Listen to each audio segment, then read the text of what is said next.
ओम नमो भगवते वासुदेवाय नमः। ओम नमो भगवते वासुदेवाय नमः।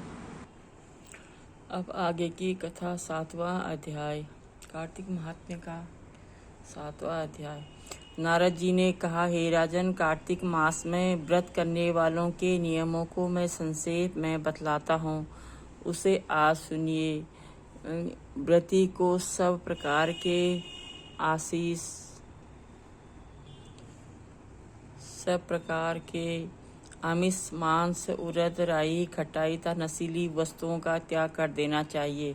व्रती को दूसरे का अन्न ग्रहण नहीं करना चाहिए, किसी से द्वेष नहीं करना चाहिए, तीर्थ के अतिरिक्त अन्य कोई यात्रा नहीं करनी चाहिए। देवता, वेद, ब्राह्मण, गाय, व्रती, नारी, राजा तथा गुरुजनों की निंदा भी नहीं करनी चाहिए। व्रती को दाल, तिल, पकवान व दान किया हुआ भोजन ग्रहण नहीं करना चाहिए। किसी की चुगली या निंदा भी नहीं करनी चाहिए। किसी भी जीव का मांस नहीं छूना चाहिए। पान, कत्था, चूना, नींबू, मसूर, बासी तथा जूठे अन्न का भी प्रयोग नहीं करना चाहिए। गाय, बकरी तथा भैंस के अतिरिक्त अन्य किसी पशु का दूध नहीं पीना चाहिए। कांच के पात्र में रखा हुआ पंचगव्य बहुत छोटे घड़े का पानी था केवल अपने लिए ही पका हुआ अन्न का प्रयोग करना चाहिए। कार्तिक माह का व्रत करने वाले मनुष्य को सदैव ब्रह्मचर्य का पालन करना चाहिए।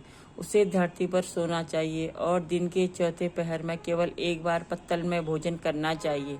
व्रती कार्तिक माह में केवल नरक चतुर्दशी, जिसे छोटी दिवाली भी कहा जाता है के दिन ही शरीर में तेल लगा सकता है। कार्तिक माह में व्रत करने वाले मनुष्य को सिंगाड़ा, प्याज, मट्ठा, गाजर, मूली, काशीफल, लौकी, तरबूज, इन वस्तुओं का प्रयोग बिल्कुल नहीं करना चाहिए। रजस्वला, चांडाल, पापी, मलेच्छ, पतित, व्रतहीन, ब्राह्मण द्रोही और नास्तिकों से बातचीत नहीं करनी चाहिए। भगवान विष्णु को प्रसन्न करने के लिए अपनी शक्ति के अनुसार चंद्रायण आदि का व्रत करना चाहिए और उपयुक्त नियमों का पालन करना चाहिए। व्रती को प्रतिपदा को कुम्हड़ा, द्वितीया को कटहल, तृतीया को तरुणी स्त्री, चतुर्थी को मूली, पंचमी को बेल, षष्ठी को तरबूज, सप्तमी को आंवला, अष्टमी को नारियल, नवमी को मूली, दसवीं को लौकी, एकादशी को परमल, द्वादशी को बेर, त्रयोदशी को मट्ठा, चतुर्दशी को गाजर तथा पूर्णिमा को साग का प्रयोग नहीं करना चाहिए। रविवार को आंवले का प्रयोग नहीं करना चाहिए। कार्तिक माह में व्रत करने वाला मनुष्य इन शाकों में से किसी शाक का सेवन करना चाहिए तो पहले ब्राह्मण को देख करके ग्रहण करे। यही विधान माघ माह के व्रत के लिए भी है। देवोत्थानी एकादशी में पहले कही गई विधि के अनुसार नृत्य, जागरण, गायन, वादन आदि करना चाहिए। इसको विधि पूर्वक करने वाले मनुष्य को देखकर यमदूत ऐसे भाग जाते हैं जैसे सिंह की गर्जना से हाथी भाग जाते हैं। कार्तिक माह का व्रत सभी व्रतों में श्रेष्ठ है। इसके अतिरिक्त जितने भी व्रत यज्ञ हैं वो 1000 की संख्या में किए जाने पर भी इसकी तुलना नहीं कर सकती, क्योंकि यज्ञ करने वाले मनुष्य को सीधा वैकुंठ की प्राप्ति होती है। जिस प्रकार राजा की रक्षा उसके अंगरक्षक करते हैं, उसी प्रकार कार्तिक माह का व्रत करने वाले की रक्षा भगवान विष्णु और इंद्रादि देवता करते हैं। व्रती मनुष्य जहाँ कहीं भी रहता है वहीं पर उसकी पूजा होती है, उसका यश फैलता है। उसके निवास स्थान पर भूत, पिशाच आदि कोई भी नहीं रह पाते।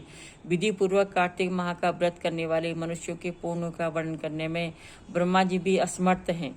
यह व्रत सभी पापों को नष्ट करने वाला, पुत्र पौत्र प्रदान करने वाला और धन्य धान्य की वृद्धि करने वाला है। यहाँ पर इसका 7वां अध्याय समाप्त होता है। अब आगे के लिए कल, तब तक के लिए ओम नमो भगवते वासुदेवाय नमः।